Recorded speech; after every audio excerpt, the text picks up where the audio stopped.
Allô! Dans le fond, aujourd'hui, je voulais faire une autre vidéo, 2 en 2 jours, pour faire un cancer tag. Ça n'existe pas tant que ça sur YouTube, comme j'ai regardé un peu, j'ai fait mes recherches. Puis, il y a quelqu'un qui a fait une vidéo, ça s'appelle Living with Cancer Tag. Puis, j'ai traduit ces questions en français. Fait que je vais les faire. Donc, première question. Vis-tu avec le cancer, en parenthèse, patient et ou entourage? Donc, oui, je vis avec le cancer depuis maintenant 6 mois. J'ai été diagnostiquée en janvier, le 7 janvier 2019, avec un sarcome des Ewing, qui est un cancer des os. C'est un cancer qui atteint massivement les enfants. Massivement.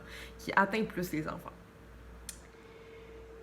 Puis de mon entourage, ma grand-mère a eu un cancer généralisé, mais je la connaissais pas tant que ça. Mais ouais, j'ai seulement ma grand-mère qui a eu un cancer, sinon dans ma famille, on n'a pas vraiment de cancer génétique. La deuxième question, c'est un mot que tu associes avec le mot cancer. Puis j'ai regardé la vidéo de l'autre fille, puis honnêtement, peur, c'est vraiment un bon mot pour associer avec cancer, parce que c'est vraiment la peur que ça revienne, la peur des scans, l'anxiété tout le temps, la vie après le cancer, c'est quoi? Ça met beaucoup d'anxiété sur les épaules de quelqu'un. Donc, j'aimerais dire la peur, mais j'aimerais mettre aussi beaucoup d'espoir parce qu'avec la recherche, avec tout ce que les gens y font, tous les beaux événements, les beaux documentaires, je veux dire, il y a beaucoup d'espoir qui sort de ça, même s'il y a beaucoup de peur.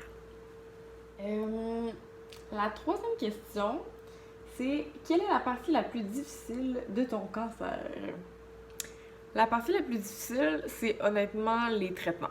C'est une réponse super mainstream, mais honnêtement, c'est les traitements, plus les effets secondaires, comme accepter d'être fatiguée, puis d'accepter d'être une madame de 70 ans prise dans un corps de 20, parce que j'ai 20 ans. Puis, ouais, c'est ça serait vraiment les effets secondaires, juste accepter d'être fatiguée, puis les nausées, honnêtement, là, c'est vraiment... c'est pas le fun. C'est comme une grosse gastro tout le temps. Mais il y a des semaines où on va bien, puis qu'on est en forme. Fait que ces semaines-là, quand t'es pas dans une bonne semaine, ça te permet de te fixer un but, puis de dire, ah, à un moment donné, je vais être correct. T'sais. En quoi éprouves-tu de la gratitude? Gratitude envers ma famille et mes amis. Ça, c'est sans équivoque. Sont numéro un. J'ai les meilleurs amis que je pourrais avoir. Ils viennent me voir à l'hôpital. Mon chum aussi. Mon chum, il était là tout le temps. Presque toutes mes chimiothérapies étaient là quand j'étais à l'urgence. Il me dit que je suis belle quand même, quand je me trouve pas très belle, quand j'ai l'air un peu morose, il me dit de continuer, puis il m'encourage tout le temps, puis il me dit que il me dit aussi que c'est normal d'avoir des effets secondaires, puis il prend tout tellement bien, puis en tout cas, il est vraiment bon. Puis mes amis aussi sont vraiment bonnes, puis ma mère et mon père sont vraiment des gros supports pour moi.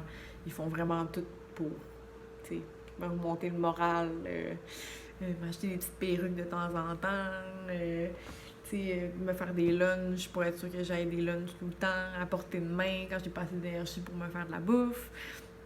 Enfin, vraiment, mes parents, ma famille, mes amis, puis mon équipe d'oncologues, honnêtement, ils sont A1. En quoi voudrais-tu changer la perception des gens sur le cancer? Bonne question.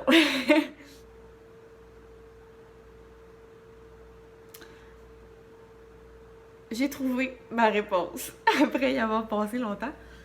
En quoi voudrais-tu changer la perception des gens sur le cancer? Moi, je dirais euh, de pas Tu sais, les gens, ils ont souvent tendance à dire « Ah, t'es courageuse, t'es une battante, t'es vraiment quelqu'un qui, tu sais, qui pousse tout le temps. » Euh, ce stress-là de performance, quand quelqu'un a le cancer, c'est vraiment important de euh, pas trop se fier à ça, puis pas trop être justement une figure, tu sais, d'être une battante, parce que oui, on a beau se battre des fois, mais ça n'a pas les effets escomptés, tu sais. Puis la personne qui a le cancer, souvent, a la pression de se battre, tu sais. Puis c'est pas nécessairement une bonne pression, tu sais. Cette personne-là, elle veut juste faire ses traitements, puis elle veut juste comme continuer sa vie, tu sais. Fait que des fois, ceux qui ont le cancer, on a beaucoup de pression à vouloir se battre, à vouloir tout le temps être normal, à vouloir tout le temps se maquiller, à vouloir tout le temps être hop la vie, je vais me battre, tout est beau, tu sais. Mais c'est pas toujours ça, puis il faut accepter que c'est pas toujours ça non plus, tu sais. Il faut être réaliste, puis il faut dire, regarde, c'est une maladie, puis tu vas pas toujours être en forme, tu vas pas toujours vouloir faire des photos Instagram de toi qui est en train de combattre ta maladie et que, oh, combien tu es heureuse d'être ici sur cette terre. C'est pas toujours comme ça. Fait que, ouais, je dirais que ça serait ça la perception que j'aimerais changer. Juste laisser les gens, genre, être eux, être eux-mêmes, puis vivre leurs choses. Puis s'ils ont le goût de parler de leur cancer, ils ont le goût. Puis s'ils ont pas le goût, ils ont pas le goût. Puis s'ils veulent être des motivateurs, ben qu'ils le soient, puis que les autres le soient pas, tu sais. Mais il faut juste laisser les gens faire leurs affaires, puis vivre leurs émotions. Ouais, je suis bien contente de ma réponse. 6. As-tu des conseils pour un patient ou pour un aidant? Conseil pour un patient, je l'ai dit tantôt, mais vraiment accepter d'être fatigué. Accepter le fait que tu vas pas être bien. Comme que ce soit des nausées, que ce soit de l'anxiété, n'importe quoi, c'est juste l'acceptation. Parce que si tu t'acceptes pas le fait que t'es malade, tu vas te faire mal. Genre moi, par exemple, je suis sortie dans des bars au début de mes traitements, puis je me suis littéralement brûlée à aller dans des bars quand que j'aurais dû rester chez nous, tu sais. Fait que ça va juste simplifier la chose pour tout le monde, là, même pour la personne qui est malade, là. Juste être conscient de ton corps, de pas trop te pousser, mais de t'écouter, dans le fond. Autant mentalement que physiquement, c'est ça qui va t'aider le plus. Fait que tu sois en détresse psychologique ou physique, si tu t'écoutes, les chances sont que t'aies une plus belle route dans ton aventure. Puis, pour un aidant, de demander, honnêtement. De demander puis de parler à la personne qui est malade, de respecter ses choix. Il y a beaucoup de gens malades qui se font juger à cause de leurs choix, que ce soit par la prise de médicaments, par leurs actions qu'ils font dans leur vie, s'ils boivent de l'alcool, s'ils fument, s'ils consomment du cannabis. Il y a beaucoup de gens qui jugent les gens malades, puis il faut juste les laisser faire. On peut leur recommander des choses, mais au bout de la ligne, ça va vraiment être le patient qui va prendre des décisions. Puis ce patient-là, il est pas niaiseux, il va écouter son équipe d'oncologue, il veut vivre aussi. Donc, c'est important de... La communication est tout le temps importante entre l'aidant et le patient, parce que c'est comme ça qu'on a une belle chimie. Puis un bon aidant, c'est quelqu'un qui comprend bien le patient, puis qui comprend aussi ses patterns, puis qui comprend aussi les patterns émotionnels du patient. Parce que des fois, quand on a de la chimio, on peut péter des plombs, on peut vraiment avoir une mauvaise humeur, puis c'est pas notre faute, c'est notre corps qui est juste fatigué. Puis l'aidant doit être capable de comprendre tout ça, puis de subvenir à des besoins. Puis des conseils pour un aidant, petit conseil truc, apporter de la bouffe.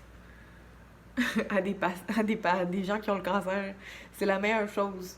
Apporter de la bouffe, des biscuits, n'importe quoi, parce que ces gens-là, ils ont pas souvent l'énergie ou ils ont une opération qui leur permettent pas de faire toutes les tâches ménagères de leur maison ou de faire de la bouffe. Fait que c'est vraiment important pour eux d'avoir de la bouffe prête. Moi, honnêtement, c'est un des cadeaux que j'adore. Donc, ouais, de la bouffe, ça serait pas mal un top pour moi. Fait que c'était les 6 questions. C'était court. J'ai déjà fait 12 minutes. OK. Fait que c'était tout pour le Cancer Tag. Si vous voulez le faire, vous aussi, taguez-moi aussi dans votre vidéo. Puis, si vous avez d'autres idées de vidéos, de témoignages, marquez-le dans les commentaires. Puis, je vais vous répondre le plus vite possible. Puis, on se retrouve pour une autre vidéo. Ciao!